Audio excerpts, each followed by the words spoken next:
প্রথমে বুঝতে হবে ডলার আর মানি রুপিসের মধ্যে কি ব্যাপারটা। দেখ, বাইরের দেশের লোকের রুপিসের প্রয়োজনই পড়বে না, বিকজ সৌদি আরবের তেলটা ডলারে কিনতে হবে, বিকজ ডলার দিয়ে আমেরিকার কাছে আর্মস ফার্মস নিতে পারবে। এই হচ্ছে ব্যাপার। তো ও টাকারই লাভ নেই। তো ডিমান্ড আর সাপ্লাইয়ের ব্যাপারটা চলে আসছে। হালাকি আমরা প্রচুর জিনিস বানাই, তো সৌদি আরবে চাইলে এখান থেকে একটা লেজার প্যাকেট নিতে পারে, কিন্তু ওদের প্রয়োজন নেই। না, আমরা সেটা বুঝলাম। এবারে যেটা বুঝলাম না, সেটা হচ্ছে বুঝবো যে ইন্ডিয়া এই জিনিসটা করছে ভেতরে ভেতরে। এবারে ইন্ডিয়া পুরো অ্যাজ এ দেশ হয়ে টাকাটা পেমেন্ট করছে। এবার কত ডলার কামায় বাইরে থেকে, সেই অনুযায়ী জিনিসটা হচ্ছে যে আমরা এত ডলার, মানে আমাদের মার্কেটে আমাদের রুপিসের ভ্যালু এত ডলার, যে 70 টাকা দিলে তবে $1 হচ্ছে। এটার বেসিসটা এটা যে আমরা কত ডলার কামাই, রাইট? আমরা কত ডলার কামাতে পারছি। ডলার কেন হয়েছিল? এই মানে যেহেতু আর্মি ফার্মি দিতে পারে, প্লাস গোল্ড ওদের বেশি ছিল প্রথমে, তারপরে আর্মি দিতে পারতো বলে, তো মানুষের দরকার ছিল, ওইটাই ভ্যালু প্রোভাইডেশন। তো এটা সিম্পল, আমেরিকার কাছে আছে ওইটা, সিম্পল ব্যাপার।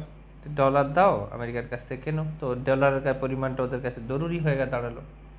এই হচ্ছে ব্যাপার। এবার ভেতরের কথা আছে, সাবসিডি ফাবসিডি যাই বল, ওগুলো অ্যাজ এ ভারত হোল হিসেবে দিচ্ছে। হ্যাঁ, এবার হোল হিসেবে দিচ্ছে বলতে আমাদের কাজ করা মালগুলো নেবে না, ওরা ওরা ডলারটাই নেবে। তো ডলার কত কামাচ্ছে সেইটা হিসেবেই কিন্তু হচ্ছে ব্যাপারটা। এবারে এগ্রিকালচারে আমরা কি করছি, সাবসিডি দিচ্ছি ফার্মারদের যাতে বানায়, যাতে বেশি বানালে কি হচ্ছে, যাতে বাকি যে ফুডটা সবার জন্য অ্যাভেলেবেল হয়ে যায় এবং সবাই যেন খরিদতে পারে। মার্কেটে টাকা ইনজেক্ট করলে বেসিক এই জিনিসটা যেন রেশন দিয়ে হোক বা যা হোক, মানুষ যেন কিনে খেতে পারে, এটা বেসিকটা। তার জন্য ওদের প্রোডাকশন করতে হবে সেই লেভেলে, যাতে প্রত্যেকটা মানুষ দুবেলার ভাত জুটে যায়, সেই হিসেবে যেন সবার কাছে মোটামুটি টাকাটা থাকে, বা রেশন দিয়ে হোক যা হোক ওটা যেন থাকে। এবার থাকছে কি করে, ভালো করে যদি ভেবে দেখিস, ইকোনমির শুরুটাই হয়েছিল কি দিয়ে, না মিলিটারি ব্যাপার ছিল। এবং ডেমোক্রেসির পরও কিন্তু আমি যদি জমিদার হই, জমিদারই আছে, আমার আন্ডারে প্রচুর ক্ষেত আছে, তারপরে ইন্ডাস্ট্রি হলো, সবাই আমরা টাকা দিলাম, আমরা মানে এক্সপ্লয়েট করছে না বড় বড় লোকরা, এরকম কিছু না। তারা মানে এরকমভাবেই জিনিসটা সরবরাহ করতে লাগলো, বিভিন্ন পাওয়ার দিতে লাগলো, কেউ কেউ জমি থেকে খেতে ফসল উগালো, এইভাবে মানে বেসিক যে জিনিসগুলো লিমিটেশন, যেগুলোতে লিমিট আছে, সেই জিনিসগুলোর কিন্তু আদান প্রদান শুরু হলো। আদান প্রদান শুরু হলো এমনভাবে যেন যারা এইগুলোর সাথে কানেক্টেড, তো টাকাটা গভর্নমেন্ট এমনভাবে ম্যানেজ করলো যাতে ওই কাজেও যারা লেগে থাকে আর এই কাজে যারা লেগে থাকে, এই জিনিসটা আদান প্রদান হয়ে যায়। হ্যাঁ, যে আমি এখানে কাজ করছি, ওখানে যেমন যে যত জনটা যেটা স্কার্স, সেই অনুযায়ী হবে। তার মধ্যে এবার স্কারসিটি তৈরি হলো আরও হাই লেভেলের কোনো সার্ভিস, হাই লেভেলের ভালো রেস্টুরেন্টে খাবার। এবারে খাবার তো অনেক কিছু। এবারে যদি বলি আইটি বা আরও নেটফ্লিক্স বা এবারে ড্যান্সিং ফ্যান্সিংয়ে যদি আপার লেভেলে চলে আসি, তো ওই জিনিসটা হচ্ছে টাকা ইনজেক্ট করে আমরা ইকোনমিতে খেলতে পারি, তুই আমি তুই, তুই আমি তুই, এইভাবে ব্যাপারটা। মানে আরও সার্ভিস নিতে পারি একে অপরের কাছ থেকে, যদি সেই মালটাও রেডি থাকে অ্যাক্টিভ হওয়ার জন্য এবং আরও 5টা সার্ভিস নেওয়ার জন্য নিজের স্কিলটাকে বেঁচে। ওই যে এক্সেস মানিটা যেটা ইনজেক্ট করা হয়েছে, সেটা দিয়েই জিনিসটা ঘটবে, লোন ফোন যা হোক কিছু একটা। বাট সেটা দেখতে হবে, সেটা দিয়ে যেন আমি তেল যেন মানে অতিরিক্ত হয়ে গেল এটা, আর মানে তেল বল বা বেসিক যে নিডগুলো ছিল, যার জন্য গভর্নমেন্ট এসে সেখানে মানি ইনপুট করে, যাতে ওইগুলোর আদান প্রদান হতে থাকে। দুটো আলাদা আলাদা সেক্টরের প্রচুর প্রয়োজনীয় সেক্টর আছে, প্রচুর নিত্য প্রয়োজনীয় সেক্টর আছে। নিত্য প্রয়োজনীয় সেক্টরের লোকগুলো যেন কানেক্টেড থাকে টাকা দিয়ে, সেই হিসেবে ওটা করা হয়েছে।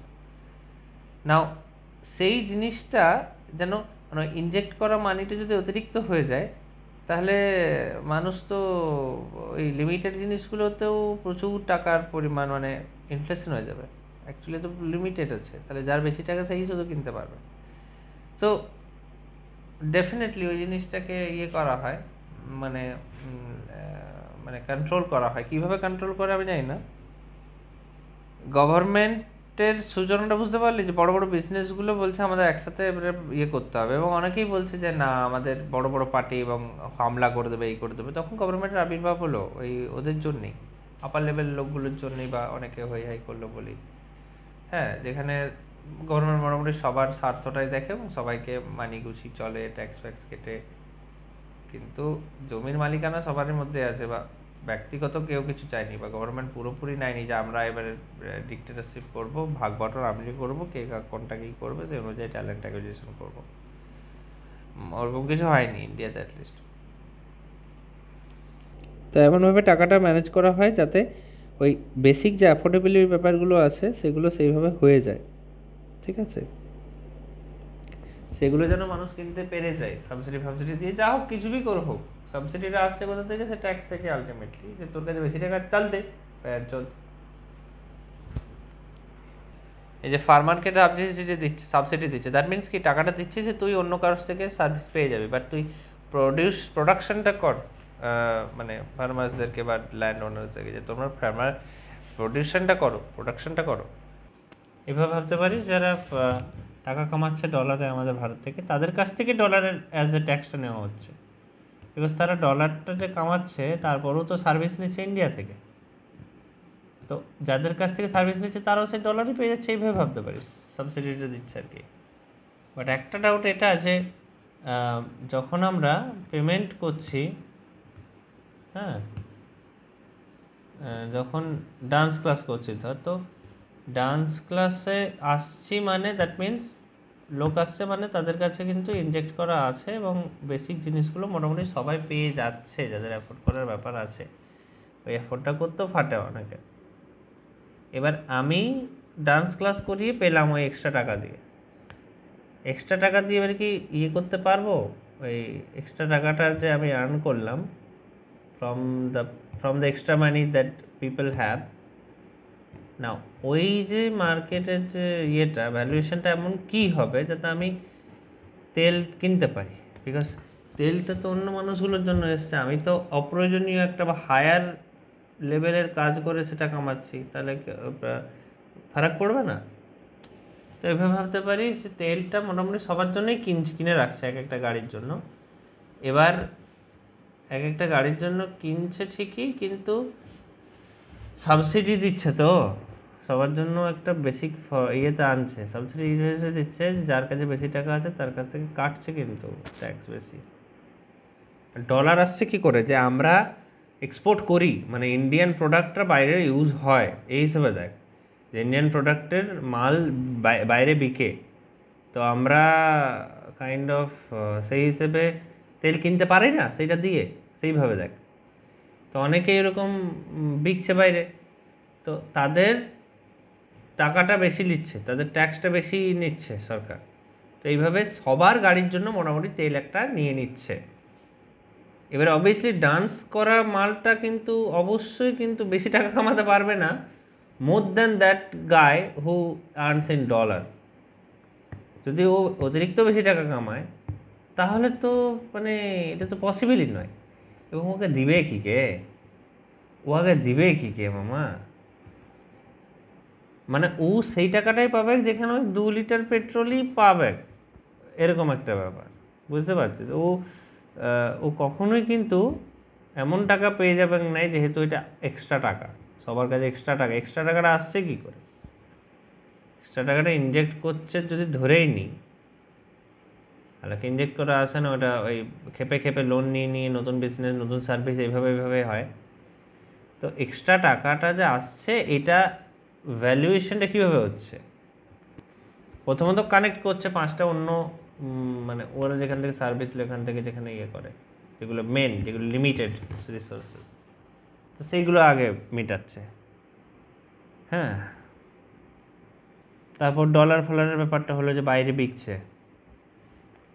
সেটাও একটা ঠিক করলো, ডলারের সাথে সম্পর্ক গড়লো, এবং সেখানে রিয়েল ভ্যালু প্রোভাইড করতে হবে, ওখানে কোনো হায়ার ইয়ে হবে না। তো রিয়েল ভ্যালুগুলো প্রোভাইড করার পর মোটামুটি সাবসিডি নিয়ে, মানে ওই লোকগুলোর কাছ থেকে একটি আলটিমেটলি টাকা পেমেন্ট হয়ে যাচ্ছে, সরকার করে দিচ্ছে ট্যাক্স নিয়ে। এরকম করার পর যে জিনিসটা দাঁড়ালো সেটা এইটা, যে বাকি যে ইনজেক্ট করা টাকাটা সেইটার পরিমাণটা ওইগুলা থেকে কখনো বেশি হতে পারে না। ম্যাক্সিমাম এটা হতে পারে যে ওর জন্য পেট্রোলটা যেহেতু কিনেছিল ওইটুকুই ও কমাতে পারবে, তাছাড়া বেশি পাবে কিনা, ইনজেক্টই করা নেই পয়সা অত।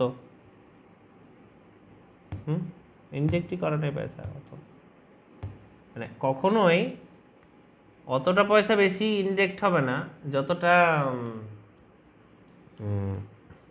যেটা মেন মার্কেটে চলছে লেনদেনের ব্যাপারটা, তেল কিনা, খাবার, এগুলো সরবরাহ করতে সবার কাছে